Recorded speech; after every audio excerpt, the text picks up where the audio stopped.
இனிமே பேச ஆரம்பிக்கிறதுக்கு முன்னாடி என்ன பண்ணணும் அப்படின்னா, ஒரு நண்பர் ஒருத்தர் சொன்னார், மாண்புமிகு பேரவைத் தலைவர் அவர்களை எல்லா டோரையும் இழுத்து லாக் பண்ணுங்க. அரசியல் அத்தியாயம் யூடியூப் சேனலுக்கு உங்களை அன்புடன் வருக.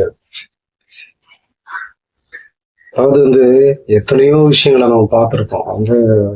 அவங்கள அதை சொல்லிட்டாங்க, இவங்கள இதை சொல்லிட்டாங்க அப்படின்லாம் நம்ம கேள்விப்பட்டிருப்போம். ஆனா இப்போ நம்ம பேசுறது ஒரு சட்டமன்ற உறுப்பினர். இந்த சட்டமன்ற உறுப்பினரே முதல்வரை எலும்ப முறிப்பேன் அப்படின்னு பேசின அந்த விளாத்திக்குளம் சட்டமன்ற உறுப்பினர் மார்கண்டேயன் அவர்களை பத்தி தான் பண்ணணும் பேச. அதாவது கோவில்பட்டியில ஒரு விழா நடக்குது, ஒரு நன்றி தெரிவிக்கிற விழா. அந்த விழாவில் ஒரு பேசுறாரு. பேசும்போது ரொம்ப எமோஷனலா பேசிக்கிட்டே வரும்பொழுது ஒரு இடத்துல உன்னுடைய நிலை தடுமாறுது. உன்னை சட்டமன்றத்துக்குள்ள வச்சு பாத்துக்கிறோம்டா, நாங்க என்ன கோமாளி பையில நினைச்சுக்கிட்டு இருக்கிற, சட்டமன்றத்தை பூட்டுவானா, பூட்டினா உனக்கு எலும்பு இருக்காது, உடைச்சிட்டு தான் உன்னை அனுப்பி விடுவானா. அப்ப தடுமாறி அவர் என்ன பேச வர்றாருன்னு அவருக்கே தெரியாம பேசிட்டாருன்னு தான் நம்ம பேச வேண்டியிருக்கு. எனக்கு முதல் முறையா தேர்ந்தெடுக்கப்பட்டவர் கிடையாது. ஏற்கனவே அவர் விளாத்திக்குளம் சட்டமன்ற உறுப்பினராக இருந்து இப்ப மறுபடியும் 2026லயும் அதே விளாத்திக்குளம் சட்டமன்ற உறுப்பினராக அவர் தேர்ந்தெடுக்கப்பட்டவர் தான். ஒரு சட்டமன்ற உறுப்பினர் ரொம்ப எச்சரிக்கையோட பேசணும், ரொம்ப வார்த்தைகளை ரொம்ப நிதானிச்சு பேசணும். ஏன்னா அவரும் ஒரு சட்டமன்ற உறுப்பினர். ஒரு சட்டமன்ற உறுப்பினர் என்பவர் அவருக்கான ஒரு எண்ணிக்கை கிடைக்கும் பொழுது அவர் முதலமைச்சர் ஆகிறாரு. அப்படி இருக்கும் பொழுது ஒரு முதலமைச்சர் ஆகக்கூடிய ஒரு இடத்துக்கு வர வேண்டியவர்கள் தான் சட்டமன்ற உறுப்பினர்கள் என்றவர்கள். அப்படி இருக்கும் பொழுது அவர் கொஞ்சம் நிதானிச்சு பேசியிருக்கணும். கொஞ்சம் தவறிட்டாருன்னு தான் நம்ம பேச வரோம். உண்மையில் திமுகவில் பலர் இப்படித்தான் பேசி கொண்டிருக்கிறார்கள் என்பது அது வேற விஷயம். இப்போ இதுக்கு வருவோம். அப்போ விளாத்திக்குளம் சட்டமன்ற உறுப்பினருடைய அந்த பேச்சு என்பது அவருக்கு எங்கிருந்து அந்த பேச்சு அவர் பேச வேண்டிய ஒரு நிலைக்கு செல்றாருக்கும் பொழுது, மாண்புமிகு பேரவைத் தலைவர் அவர்களை எல்லா டோரையும் இழுத்து லாக் பண்ணுங்க அப்படின்னு சொல்லிட்டு தான் பேச்ச ஆரம்பிக்கணும் போல் இருக்கு. ஏன்னா பேசிருக்கும் போதே எந்திச்சு ஓடிடுறாங்க. சட்டமன்றத்துல இந்த நிகழ்வுக்காக நிகழ்வுகளை சட்டமன்றம் நடக்கும் பொழுது வெளிநடப்பு செய்யறது வழக்காக. இப்படி வெளிநடப்பு அவங்க செய்யறதான் முதல்வர் விஜய் அவர்கள் அதை கோடிட்டு காட்டுறாரு. அதாவது பேசணுங்கிறாங்க, ஆனா பேச ஆரம்பிச்சா எல்லாரும் சட்டமன்றத்தை விட்டு வெளியில போயிடுறாங்க. இனிமே சட்டமன்றத்தை கூட்டிட்டு தான் பேசணும் போல இருக்கு அப்படின்னு ஒரு வார்த்தையை சொல்றாரு. இதுக்கு இவர் அதுக்குதான் பதில் சொல்லதான் வராது மார்கண்டேயர். சட்டமன்ற உறுப்பினர் மார்கண்டேயன் சொல்ற விஷயம் என்னன்னாக்க, சட்டமன்றத்தை பூட்டிடுன்னு சொல்றியா அப்படின்ட்டு ரொம்ப ஒருமையில பேசுறாரு. எலும்பு முறிக்காம விட மாட்டான் அப்படிங்கிற மாதிரி பேசிடுறாரு. இப்போ நாம என்ன இதுல சொல்ல வரோம்னாக்கா, உண்மையில் ஒரு சட்டமன்ற உறுப்பினர், நீங்க உங்களை மக்கள் தேர்ந்தெடுத்திருக்காங்க. அந்த ஒரு ஒரு தொகுதியினுடைய சட்டமன்ற உறுப்பினருக்கும் போது கொஞ்சம் பேச்சு கொஞ்சம் நிதானமா இருக்கணும், கொஞ்சம் தெளிவா இருக்கணும். இந்த மாதிரி தடுமாறிடக்கூடாது. உண்மையா ஒரு முதல்வரை போய் அப்படி பேசுவது என்பது உண்மையில் அது கண்டிக்கத்தக்கது. யாரா இருந்தாலும் சரி. அது இதுவே தமிழக வெற்றி கழகத்திலிருந்து ஒருவர் திமுகவில் உள்ள ஒரு தலைவரை அப்படி பேசினாலும் அதை நம்ம ஏத்துக்க முடியாது. யாரா இருந்தாலும் தப்பு தான். அந்த ஒரு விஷயத்துல அவர் கொஞ்சம் தவறிட்டாரு அப்படின்னு தான் நம்ம பேச வரோம். உண்மையில் திமுகவில் இப்படிப்பட்ட தவறுகள் சில நேரத்தில் நடந்துடலாம், ஆனா தப்பா நடக்குது. இவர் போற போக்குல பேசிட்டாருன்னு நம்ம சொன்னா கூட, சொன்ன விஷயங்கிறது ரொம்ப முக்கியமான விஷயம். அவரு தமிழ்நாட்டினுடைய முதலமைச்சர். ஒரு முதலமைச்சரை பேசும்பொழுது ஒரு நாகரிகம் வேணும். அவருக்கான அந்த மக்கள் வந்து கிட்டத்தட்ட 1.25 கோடிக்கு மேல வந்து மக்கள் வந்து போட்டு தேர்ந்தெடுக்கப்பட்ட ஒரு தலைவர் தான் விஜய் அவர்கள். அப்படி இருக்கும்பொழுது நீங்க வந்து ஒரு முதலமைச்சரை பேசுறீங்க அப்படிங்கிறதுல ரொம்ப கவனமா அதுல வந்து கையாண்டிருக்கணும். அதை வந்து தவறிட்டாரு அப்படிங்கிறத நம்ம பேச வேண்டியிருக்கு. இதுல வந்து இதையே வந்து இதுல பலர் வந்து இப்படித்தான் பேசிக்கிட்டு இருக்காங்க. உண்மையில் வந்து திமுகவில் வந்து நிலை தடுமாறி பேசக்கூடியவர்கள் வந்து நிறைய நிலை தடுமாறி என்பதை விட ஆட்சி இழந்துட்டோம் அப்படிங்கிற ஒரு பதட்டத்துல அவங்க என்ன பேசணும்னு தெரியாம பேசிட்டு இருக்காங்க. இப்போ அதுக்கு பதில் கொடுத்திருக்காரு விடுதலை சிறுத்தைகளுடைய சமூக நீதித்துறை அமைச்சர் வன்னியரசு அவர்கள் வந்து ஒரு பதிவு கொடுத்திருக்காரு. அவரு கொடுத்த அந்த பதில் என்னன்னாக்க வந்து எலும்பு என்பது எல்லாருக்கும் இருக்கு அப்படின்னு சொல்லியிருக்காரு. இதை கூட வந்து அரசியலாக்குறாங்க. அதாவது வந்து அவர் மட்டும் எப்படி அப்படி பேசலாம் அப்படின்னு.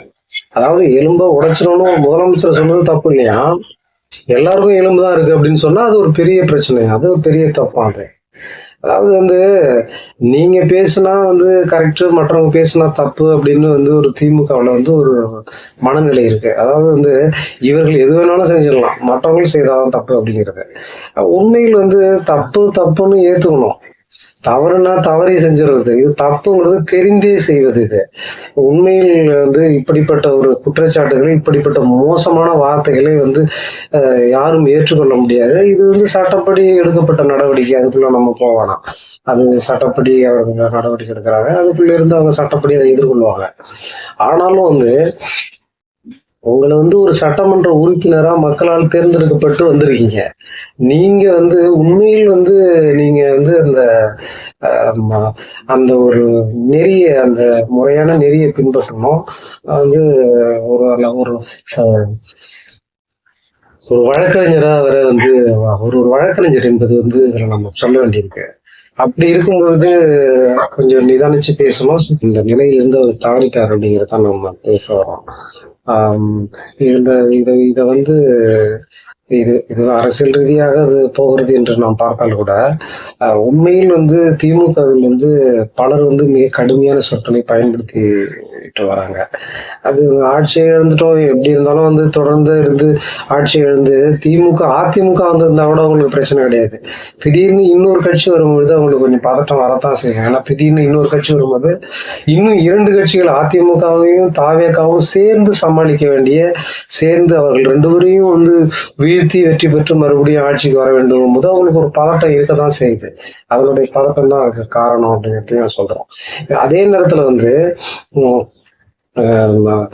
திரு விஜய் அவர்கள் வந்து இந்த பிரச்சனைகள்ல வந்து சரியா கையாளணுங்கிறதையும் நம்ம இதன் மூலம் நம்ம கேட்டுக்கொள்ள வேண்டியிருக்கு. ஏன்னா வந்து அந்த லாக்அப் டெத்துல இறந்த அந்த சபரீசனுடைய அந்த குடும்பம் என்பது மிகப்பெரிய அளவில் பாதிக்கப்பட்டிருக்கு. இது வந்து லாக்அப் டெத்துங்கிறது வந்து தொடர்ச்சியா நடந்துகிட்டே இருக்கு. இதுக்கு வந்து காவல்துறை முதல்வனுடைய கட்டுப்பாட்டுல இருக்கிறதுனால அதை வந்து உண்மையில் வந்து அதை சரியான முறையில் அதை வந்து கையாளணும் அப்படிங்கிறத நம்ம இதுல கையாள வேண்டி இருக்குங்கிறதையும் நம்ம கோரிக்கையா நம்ம வச்சுக்கிறோம். இதோட வந்து நம்ம இன்னொரு முக்கியமான ஒரு விஷயம் என்னன்னாக்கா, நம்ம அந்த சேலம் மாவட்டம் அந்த கெங்கவள்ளி அருகே அந்த ஒதியூத்தூர் பகுதியில வந்து அம்பேத்கர் அவங்களுடைய சிலை வந்து கால் மேல் கால் போட்டு அமர்ந்துள்ள சிலையாக இருப்பதனால் வந்து அந்த மாற்று சமூகத்தை சேர்ந்த அவர்கள் வந்து அதை ஏற்றுக்கொள்வதில் அவர்களுக்கு மிகப்பெரிய ஒரு தயக்கம் இருக்கிறது. அதை வந்து அம்பேத்கர் அவர்கள் என்ன செய்தார், பிற்படுத்தப்பட்ட சமூகத்திற்காக அவர் செய்த பல விஷயங்களை வந்து பல சட்டங்கள் என்ன என்பதை வந்து அவங்களுக்கு விளக்கி கூறணும். அதன் மூலம்தான் அவங்களுக்கு ஒரு தெளிவை கொண்டு வர முடியும் அப்படிங்கிறதையும் நம்ம இதுல பேச வேண்டியிருக்கு. இதுல இன்னொரு விஷயம் என்னன்னாக்க, அந்த தலித் சமூகத்தை சேர்ந்த அவர்கள் சிலை வைக்க வேண்டும் என்று கூறிய அந்த தலித் சமூகத்தை சேர்ந்த அவர்களை வந்து கண்மூடித்தனமாக வந்து காவல்துறை வந்து உள்ள வந்து தாக்கியிருக்காங்க. அவர்கள் மேலேயும் வந்து சட்டப்படி நடவடிக்கை எடுக்கணும். ஏன்னாக்கா வந்து ஒரு அதிகாரி சொன்னதுனால அவங்க திறந்திருக்காங்க அந்த சிலையை. அதுக்காக வந்து அவங்கள உள்ள பூந்து அடிப்பது என்பது உண்மையில் வந்து அந்த பட்டியலின மக்கள் வந்து உங்களை ஓட்டு போட்டு பெரும்பாலான ஓட்டு எங்கே இருந்ததுனால பட்டியல் சமூகத்துல இருந்தா வந்தது. அவங்க தேர்ந்தெடுத்தது அவங்கள உள்ள பூந்து ராவா இருட்டுல 7 மணிக்கு உள்ள பூந்து அவங்கள அடிச்சு அவங்கள மண்டையை உடைச்சு அவங்கள தடியடி நடத்துறதுக்காக அவங்கள தேர்ந்தெடுக்கல அப்படிங்கிறதையும் நம்ம இதுல சொல்ல வேண்டியிருக்கோம். ஏன்னா வந்து இந்த பட்டியல் சமூக மக்கள் பாதிக்கப்படும் போது அவர்களுக்காக குரல் கொடுக்க யாருமே வர்றதில்லை. அது திமுகவா இருந்தாலும் சரி, அதிமுகவா இருந்தாலும் சரி, எந்த கட்சியா இருந்தாலும் சரி, அவர்கள் வந்து பாதிக்கப்படும் போது உட்கார்ந்து அழகா வேடிக்கை பார்த்துக்கிட்டு தான் இருக்காங்க. ஏன்னா அதை பற்றி பேசணும்னா திருமாவளவன் மட்டும்தான் பேசணும், அவர் மட்டும்தான் பேசணும் அப்படிங்கிற ஒரு சட்டம் இருக்கா என்னன்னே தெரியல. அப்படி ஒரு சட்டத்திட்டத்தை இவர்களே வடிவமைத்து கொண்டார்களா என்று நம்ம கேட்க வேண்டியிருக்கு.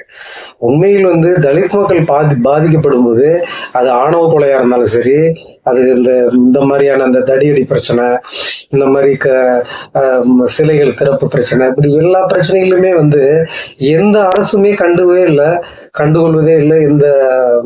இந்த அரசாவது அதை சரிப்படுத்தணும் நம்ம கூற வேண்டியிருக்கு. அதே நேரத்துல வந்து இப்போ இந்த மற்ற எதிர்கட்சிகளா இருக்கிற அதிமுக, திமுக எல்லாமே வந்து இந்த கண்ணை மூடிக்கிட்டு கண் தெரியாம இருக்கு, வாயை மூடிக்கிட்டு ஊமையா இருக்கு. ஏன்னா வந்து பட்டியல் மக்கள் தான் வந்து நம்மளை பழி வாங்கிட்டாங்க, அவங்க ஓட்டு போட்டுதான் நம்ம ஜெயிச்சிருக்க முடியும் அப்படின்னு அவங்க இருக்கலாம். ஆனா பட்டியல் மக்கள் ஓட்டு போட்டதனுடைய பெரும்பாலானவர்கள் ஓட்டு போட்டதுனாலதான் நீங்க ஆட்சிக்கு வந்திருக்கீங்க. அப்படிங்கும்போது இந்த பிரச்சனையில உங்களுடைய நடவடிக்கை சரியாக இருக்க வேண்டும் என்பதை நம்ம இதுல கேட்க வேண்டியிருக்கு. அதன் மூலம் கேட்டுக்கொண்டு இப்படிப்பட்ட அந்த கடுமையான சொற்களை வந்து திமுகவில் உள்ள பலர் பயன்படுத்துவதை நிறுத்த வேண்டும் என்பதையும் நாம் வந்து இதன் மூலம் கூறி பதிவை நாம் முடித்துக் கொள்வோம்.